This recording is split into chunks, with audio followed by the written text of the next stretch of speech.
அந்த கட்சிகளுக்கு உரிய பதிலை தர வேண்டியது திமுகவுடைய கடமை.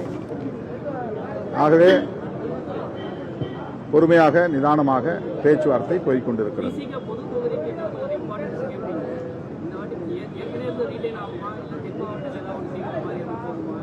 அதெல்லாம் பேச்சுவார்த்தையில் தான் முடிவு செய்யணும். ஏற்கனவே சொல்லியிருக்கோம் 2 தொகுதி பொது தொகுதின்னு. என்னென்ன தொகுதிகள் என்பது பேச்சுவார்த்தையில் தான் முடிவாகும். இன்னும் அது முடிவு சுமூகமாக இருந்தது, திருப்திகரமாக இருந்தது. கூட்டணி கட்சிகள் மத்தியில் ஒரு சோர்வு ஏற்பட்டிருக்கிறதா தெரியுது. கூட்டணி கட்சிகள் மத்தியில் ஒரு சோர்வு ஏற்பட்டிருக்கிறதா தெரியுது. ஒரு உத்வேகம் இல்லாத அது ஒரு மாயை, அவ்வளவுதான். அப்படிலாம் எதுவும் கிடையாது. அதிமுகவினர் 6 மாதத்துக்கு முன்பே பிரச்சாரத்தை தொடங்கிவிட்டார்கள். அதனால் அவர்களால் உடனடியாக பட்டியலை அறிவிக்க முடிந்தது. போட்டியிடக்கூடிய அந்த கூட்டணி கட்சிகளின் எண்ணிக்கை மிக குறைவு. அதிலே அவர்களுக்கு பெரிய சிக்கல் இடவில்லை. எங்கள் கூட்டணியில் இது ஒரு மெகா கூட்டணி என்கிற நிலையிலே 20க்கும் மேற்பட்ட கட்சிகள் உள்ளன. மெகா கூட்டணி என்கிற முறையில் 20க்கும் மேற்பட்ட கட்சிகள் உள்ளன. ஒவ்வொருவரும் நாங்கள் கேட்ட தொகுதியை இன்னொரு கட்சி கேட்கும், அவர்கள் கேட்ட தொகுதியை நாங்கள் கேட்போம். ஆகவே 2 தரப்பாரிடையேயும் திமுக பேசி இறுதி முடிவை செய்வார்கள். அதனால் இந்த ஒரு சின்ன இடைவெளி ஏற்படுகிறது.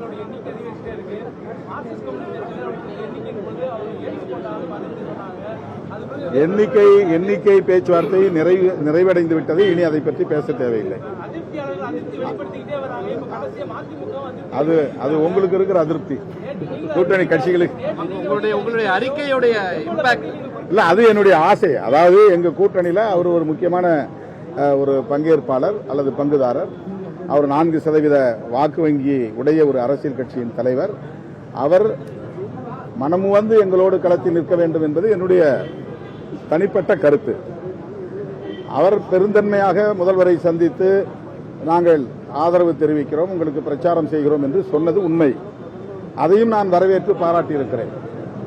அதே நேரத்தில் ஒரு கட்சி தேர்தல் ஆணையத்தில் பதிவு செய்த பின்னர் தொடர்ந்து 6 ஆண்டுகள் தேர்தலில் அவர்கள் நிற்காமல் போனால் அந்த பதிவை தேர்தல் ஆணையம் ரத்து செய்துவிடும். ஆகவே பதிவு பெற்ற ஒரு அரசியல் கட்சி ஒவ்வொரு தேர்தலிலும் பங்கேற்க வேண்டும் என்பது தேர்தல் ஆணையத்தின் விதிமுறை. இந்த சூழலில் எனக்கு தோன்றிய கருத்தை வெளிப்படையாக மாண்புமிகு முதல்வருக்கு தோழமையோடு ஒரு வேண்டுகோளாக வைத்தேன், அவ்வளவுதான்.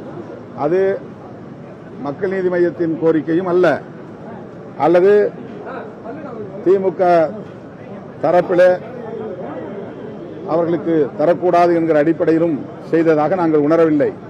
தனிப்பட்ட முறையில் அவரும் எங்களோடு எத்தனை தொகுதி என்பது அது பேச்சுவார்த்தையில் முடிவு செய்யப்படும். அந்த அறிக்கையிலே அவர் சொல்லியிருந்தது எங்களுக்கான சின்னத்தில் நாங்கள் நிற்க இயலாத நிலை ஏற்பட்டிருக்கிறது. திமுக தரப்பில் சொல்லப்படுகிற கருத்து நியாயமானதுதான். அதை உணர்ந்து நாங்கள் தேர்தலில் போட்டியிடாமல் திமுக கூட்டணிக்கு ஆதரவு தெரிவிப்போம். சனாதன சக்திகள் இங்கே கொல்லைப்புற வழியாக உள்ளே நுழைய பார்க்கிறார்கள். அவர்களை தடுத்து நிறுத்துவது தமிழ்நாட்டுக்கு மட்டுமல்ல தேசத்திற்கே நல்லது என்கிற அடிப்படையில் அவர் ஒரு அறிக்கையை வெளியிட்டார். அந்த அறிக்கையை படித்த போது எனக்கு தோன்றிய கருத்தாக அதை நான் பதிவு செய்தேன்.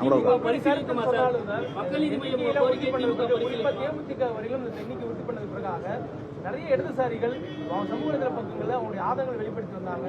இது ஒரு நியாயமற்ற ஒதுக்கீடா இருக்குன்னு குற்றச்சாட்டு வைத்திருந்தாங்க. உங்களுடைய கருத்து ஒரு அரசின் கருத்து, அவங்களுக்கு ஆதரவு தெரிவிக்கிறதா அவங்க எல்லாமே பதிவிட்டிருக்காங்க. நீங்க அது உங்க கருத்தா மட்டுமே சுருக்கிக்கிறீங்களா இல்ல அது அரசின் கருத்தா வழிமுறையா? அரசின் கருத்துனா திமுக அறம் சார்ந்த கருத்தா? அதாவது இடதுசாரிகள் அப்படின்னு நான் சொல்லும்போது எங்களையும் இணைத்துக் கொண்டுதான் நான் சொன்னேன். போன முறை ஆளுக்கு 6 தொகுதி, அதனால் 18 தொகுதி. இந்த முறை 3 கட்சிகளையும் சேர்த்து 18 தொகுதி என்கிற பொருளில் நான் சொன்னேன். என்னுடைய அறிக்கையில் கருத்தியல் வலிமை கொண்ட கட்சிகளை, குறிப்பாக இடதுசாரி சக்திகளை அரவணைப்பதில் கூடுதல் கவனம் செலுத்த வேண்டும் அல்லது முன்னுரிமை செலுத்த வேண்டும். இது கூட்டணியின் தலைமைக்குள்ள தவிர்க்க முடியாத ஒரு பொறுப்பு என்று என்னுடைய உணர்வை நான் வெளிப்படுத்தியிருந்தேன். இன்றைக்கும் நான் அந்த கருத்தை சொல்ல விரும்புகிறேன். இன்றைக்கு இந்த கூட்டணி, திமுக தலைமையிலான கூட்டணி வலுவாக இருக்கிறது என்று சொன்னால், கட்டுக்கோப்பாக இருக்கிறது என்று சொன்னால், எதிரிகள் விரித்த வலையில் சிக்காமல் அவர்களின் சூது சூழ்ச்சிகளை முறியடித்து இது தொடர்கிறது என்று சொன்னால், அதில் இடதுசாரி கட்சிகளுக்கும் விடுதலை சிறுத்தைகளுக்கும் பெரிய பங்கு உண்டு. அந்த அடிப்படையில் தான் அதை நான் சொன்னேன்.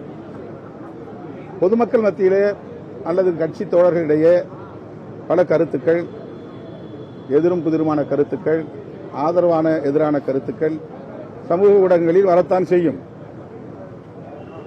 ஆனால் இப்போது எல்லாம் நிறைவு செய்துவிட்டன. நாங்கள் மனமு வந்து கையொப்பம் போட்டுவிட்டோம். இனி எண்ணிக்கை பற்றி எந்த பிரச்சனையும் இல்லை. தொகுதிகளை அடையாளம் காண்பதிலும் வெற்றிகரமாக நாங்கள் முன்னோக்கி நகர்ந்து கொண்டிருக்கிறோம். பெரும்பாலான கட்சிகள் அடையாளம் கண்டு கையொப்பமிட்டு விட்டனர். இன்னும் ஓரிரு கட்சிகள் தான். நாங்கள் நாளை காலை காங்கிரஸ் நாங்கள் நாளை முடிவு செய்வோம். நாளை மாலையோ அல்லது நாளை மறுநாளோ முதல்வர் அவர்கள் அதிகாரப்பூர்வமாக யார் யாருக்கு எந்தெந்த தொகுதிகள் என்பதை அறிவிப்பார்.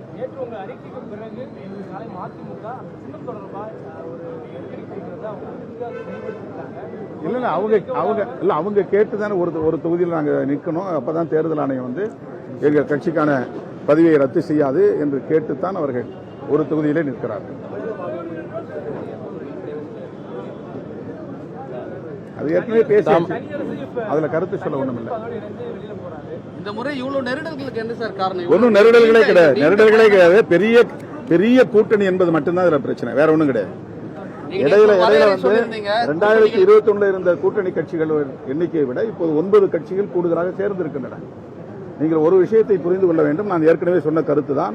புதிதாக ஒரு கட்சி தொடங்கப்பட்ட நிலையிலும் கூட ஆட்சியில் பங்கு, அதிகாரத்தில் பங்கு தர தயாராக இருக்கிறோம் என்று அறிவித்தும் கூட இந்த கட்சிகள் எல்லாம் திமுகவை நோக்கி வந்தனவே தவிர அந்த புதிய கட்சிக்கு துணை நிற்க யாரும் போகவில்லை, அல்லது ஒரு புதிய கூட்டணியை உருவாக்க யாரும் போகவில்லை, அல்லது அதிமுக அணிக்கு போக வேண்டும் என்று யாரும் விரும்பவில்லை. ஆகவே எங்கள் கூட்டணி மெகா கூட்டணி, கருத்தியல் சார்ந்த கூட்டணி, வெற்றிகரமான கூட்டணி, தமிழ்நாட்டு மக்களின் ஏகோபித்த ஆதரவோடு இந்த கூட்டணி மகத்தான வெற்றியை பெறும். நேரடியாக கேட்கிறோம். தோழமை கட்சிகளிடம், இடதுசாரி கட்சிகளிடம் பாஜக எதிர்ப்பு அங்கசமாக திமுக பயன்படுத்துகிறது. அது திமுக கேளுங்க.